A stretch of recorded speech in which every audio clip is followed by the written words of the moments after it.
కాంగ్రెస్ పార్టీది ప్రజాపాలన కాదు, రైతు వ్యతిరేక పాలన అని బీఆర్ఎస్ వర్కింగ్ ప్రెసిడెంట్ కేటీఆర్ విమర్శనాస్త్రాలు సంధించారు. ప్రచారంలో ప్రతి గింజకు బోనస్ అని ఇప్పుడు సన్నవడ్లకు మాత్రమే అంటారా అని ప్రశ్నించారు. ఇది కపట కాంగ్రెస్ మోసం, దగ, నయవంచన అని అన్నారు. నీరివ్వరు, కరెంటివ్వరు, పంట కూడా సరిగ్గా కొనుగోలు చేయరా అంటూ నిలదీశారు. 15,000 రైతు భరోసా, వ్యవసాయ కూలీలకు 12,000 ఏమయ్యాయని ప్రశ్నించారు. నమ్మి ఓట్లేస్తే గొంతు కోస్తున్నారని కేటీఆర్ విమర్శించారు. పల్లె పల్లెనా ప్రశ్నిస్తారు.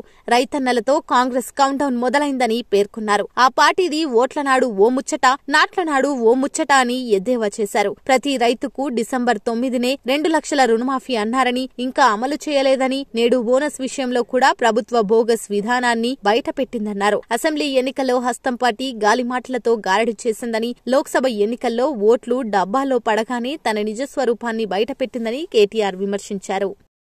ఇవాళ సన్నవడ్లకు బోనస్ ఇయ్యం, ఇదివరకు చెప్పింది బోగస్ అని చెప్పి ఇవాళ కాంగ్రెస్ పార్టీ స్పష్టంగా ప్రకటించింది.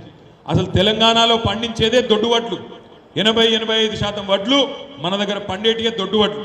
ఆ దొడ్డు వడ్లకు మేము బోనస్ ఇయ్యం కానీ సన్నవడ్లకు ఇస్తామని చెప్పి సన్నాయి నొక్కులు నొక్కుతున్న సన్నాసి కాంగ్రెస్ ప్రభుత్వానికి బుద్ధి చెప్పాలి అంటే గ్రాడ్యుయేట్లు దయచేసి 27 తారీఖు నాడు గొంతు విప్పాలే, తప్పకుండా మీ తీర్పునియ్యాలే.